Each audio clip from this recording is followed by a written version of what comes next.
Up here now, we've got we've dug a ditch here because the first flowering plants on Earth were what's called the basal monocolpates. They're a colpate basically is a pollen grain. If they've got 3 ridges on the grain, then they're called tricolpates.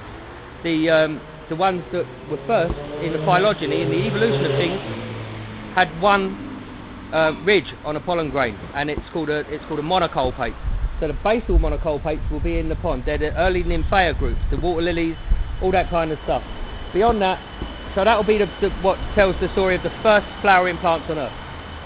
After that, we've got the marginals. They're usually spice plants. Some quite mace and nutmeg and stuff like that. You know, we're really early in the evolution of flowering plants. So they're going to be the marginals that we use. Beyond that, some of these sycamores are coming out and to let some light in. And beyond that, we're going to have a little grove of this plant here, which is magnolia. Magnolia is the first true terrestrial land plant. It hasn't got its feet in water. It's a modified leaf that coloured up, and it was pollinated by beetles. This was before the time of bees. There were no bees. So the beetles were the pollinators then. Here we've got, as I said, a representative of all the kingdoms of nature. We've got the fungi, we've got the bacteria, we've got the flowering plants, we've got the rodentia with the rat and the bat, we've got the amphibians, we've got the flowering plants, we've got birds, we've got beetles. Beetles are very important. They're the most numerous class of any animals in nature.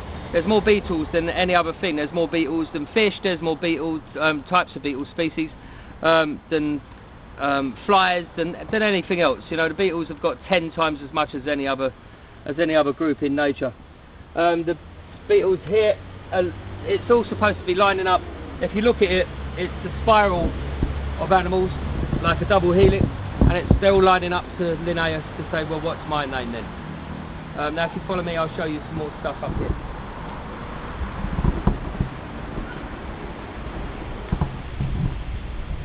This plant here is called Symphytum ibericum. It's basically a Spanish comfrey. The importance of it is that this soil here is awful. It's really bad in nutrients.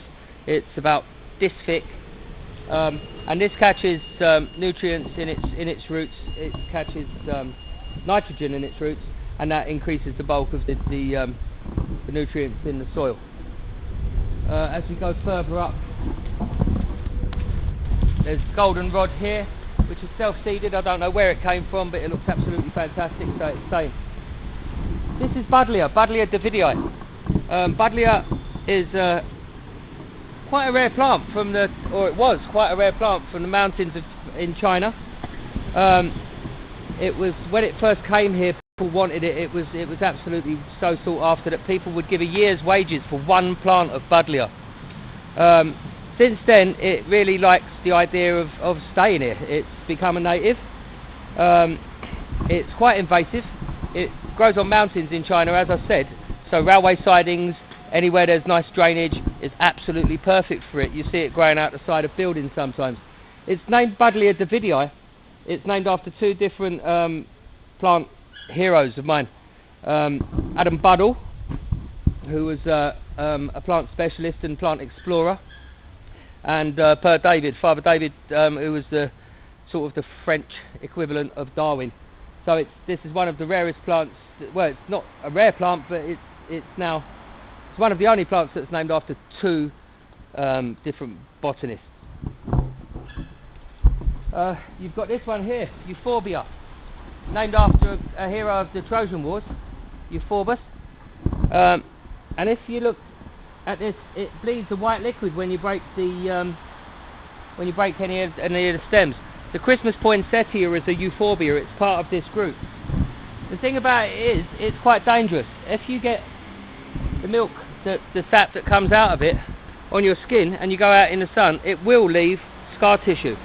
There are, it's all over the world. There are tribes in Central America that used to paint themselves with euphorbia and lay down and do their own tattoos. The only problem with that is it's carcinogenic, so it will give you skin cancer. It's yeah, quite a dangerous plant. It's everywhere though. You know, everywhere you go you see different kinds of euphorbia. Cracks in pavements, parks, side roads, hedges, all that kind of stuff. Euphorbia is ubiquitous. We've got stock plants here. We've got Skimmia japonica. So this japonica basically means that it's from Japan. Any plant with the epithet japonica means it's from Japan. Chinensis is another one that's from China. Capensis means it's from South Africa. You know, so we've got the whole geography of the flowering plants here, as well as the evolution of flowering plants. This plant here is called Acanthus mollis. It's used in architecture. If you look at Corinthian columns outside temples and such, you see a leaf motif. The leaf motif is from this plant, Acanthus mollis. This is another form of Buddleia. This is Buddleia intermedia, which means it is intermediate between the Buddleia davidii and the other Buddleia species that we know. So it's a fantastic plant, Buddleia davidii. It's got great sort of grey glaucous leaves, and it's absolutely fantastic. This plant that's growing through it all, which is being treated as a weed here at L.EAF, and as you can see it's very tough, is Clematis bitalba, old man's beard.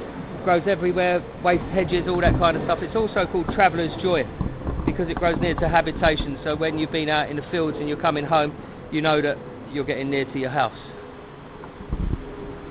This plant here, these are Shasta daisies, which need deadheading. The more you deadhead this plant, the more flowers it gives. So if you take the dead heads off, within 2 weeks, because it hasn't made seeds, the plant's main job is to make seeds. We've just stopped it from doing that by taking these off, so what it will do, it will send up another load of shoots. In here, we've got the peony, which is an important plant. It's used in medicine all over the world. It's also supposed to screech. In folklore, if you dig up a peony, it will screech so loudly that it will deafen you. It's an absolute load of rubbish, but people used to dig, like loosen the roots, and then tie their dog's chain to the root of the peony, and then go down the road, put their fingers in their ear and call their dog, you know, so that they didn't go deaf. But it's a fantastic plant, and you know, I love that story. There's also another plant that's like that called the mandrake, and that was supposed to have medicinal powers. Indeed, it has got soporific powers. It can send you into a sleep, and apparently it was the drug that was taken by Juliet when she went into her sleep. Give me not to drink the mandragora and all that with Shakespeare, but we won't go there.